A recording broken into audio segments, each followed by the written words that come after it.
Hey. Hi. Hello. Hello. Hi. Hello. Hello, powers that be. Grover, coming from our home due to the COVID-19 pandemic. I own rental property in Canandaigua, New York. I'm a housing provider in Rochester, New York.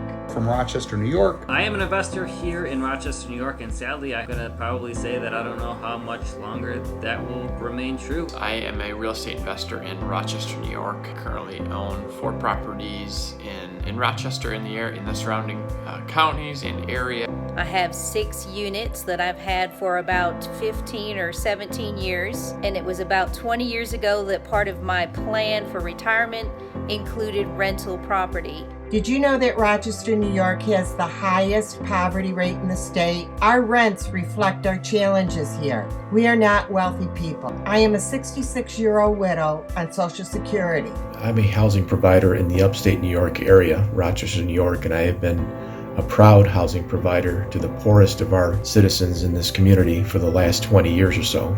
We live in Rochester, New York, and we own and manage 75 units, from single-family homes to 5-family houses. We own 78 units in the Finger Lakes, Upstate New York region. Most of our units were run down when we bought them. Many were foreclosed properties. Many were severely damaged. We painstakingly brought each of those homes back into service at huge expense over a long period of time. Had we not done so, many would have been demolished as uninhabitable. And we do not believe that the rent bill that is up for passing within a week or so is appropriate to be passed. I am extremely concerned about the passage of S-8125 and the devastating financial impact it will have on me, my wife, and my family. That would have a devastating impact on our business. Right now, our work volume is low. People are working from home. We have maintained everyone's pay uninterrupted. But in order to do things like that, we need to be able to bring in revenue. If we cannot receive rent for these properties, we will stop renting any property that is empty and any property that becomes empty. To do otherwise would be senseless. This will reduce the stock of available housing, which runs contrary to our stated housing policy goal in New York. If you really sit down and think what it takes to manage 78 units, we're providing for 78 times an average of 3 people per those units. We're managing hundreds of people's homes. We love doing that. That's where our heart's at. We've been in real estate for 16 years now, so it's just a natural fit for us. Please don't abuse the situation right now. Please understand that all landlords need your rent in order to provide what they provide for you on a monthly basis. If the rent strike were to be implemented, it would have unsustainable consequences for a business such as ours. A partial mortgage moratorium is not enough.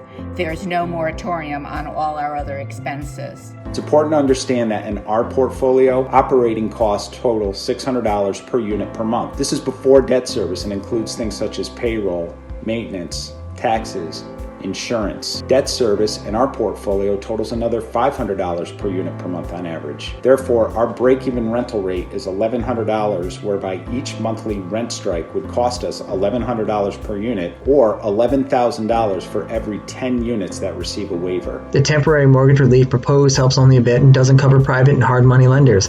We also have major costs like repairs, maintenance, cleaning, property, school taxes, and funds needed for everyday business. I live in Dutchess County with my wife and 3 kids, and I own a few small properties in Western New York, which is my entire life savings. If this were to occur, we would reduce our team to an absolute skeleton staff, whereby 22 people would have to be laid off. Residents would see an overwhelming reduction in service and maintenance at each property as well. Undoubtedly, we would have to exit the business entirely. I'm holding here in my hand the real estate property tax bills that we paid back in January for 2 buildings that our family has owned on the Upper West Side of Manhattan for 3 generations. I can't imagine how we'd be able to come up with the money needed to make that July 1 real estate tax payment if we collect no rent for the next 90 days. How am I supposed to pay my property taxes? I work incredibly hard to service those who need us the most, and potentially lose 6 to 7 months after this fallout takes place would be unfathomable.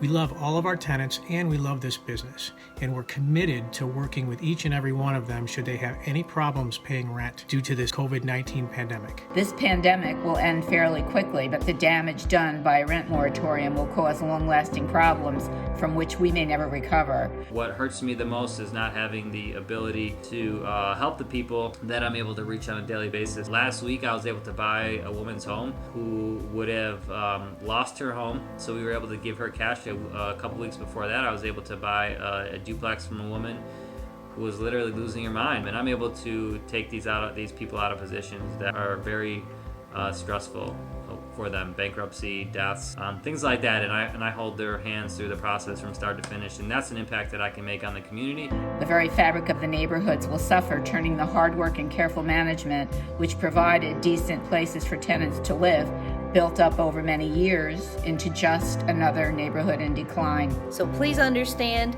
that if the tenants stop paying rents for any length of time, I will lose the property. That will devastate us. Getting rents on time is very critical for our business and our family of 5. Our livelihoods depend on it. We care about where our tenants live. We care about their living conditions. For us to keep going, it's crucial that they make timely payments, and we have a lot of obligations with those payments. Not only would we not be able to get rents to pay our bills, we potentially would have to lay employees off because we would not be getting in income to pay them. I have one full-time employee that works 40 hours per week for my business. If I don't receive rents for 1 or more months, my business will be affected in the following ways. I will not be able to pay my employee, and I may have to lay her off. I will not be able to pay the mortgages on my properties, and the retirees that hold those mortgages will lose their income. I will not be able to pay the property taxes that are due in May and June of this year. I will not be able to pay the utilities, heat, electricity, and water and sewer. I will not be able to do the needed repairs that are required to be done this year. And we have mortgages to pay, we have property taxes to pay, insurance to pay, maintenance to pay, contractors to do some improvements and long-term capital maintenance and things of that nature. We deserve and we need that rental income. In conclusion, just a message to our government and our legislatures. To use your power to make it fair for both tenants and landlords alike. We need you now. It's very important that you get involved in this process. I urge you to enact legislation that benefits everyone.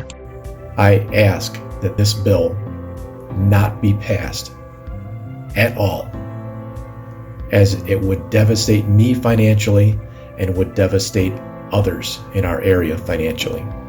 Because of the generous stimulus package from the federal government, there's no need for further legislation for rent forgiveness or an organized rent strike. A federal stimulus package has already addressed rent issues. Bill S8125 will hurt the very people it is intended to protect, the tenants and those that provide the most essential need in our community, housing.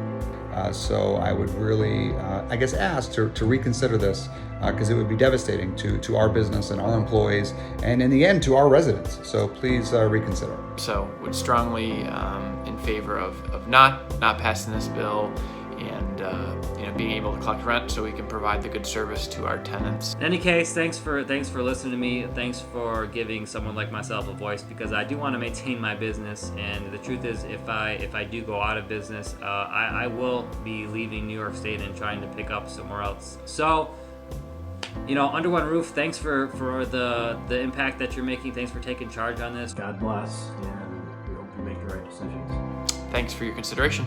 Thank you for your consideration. Thank you. Thank you. Thank you. Thank you. Please don't let us down. Take care, guys.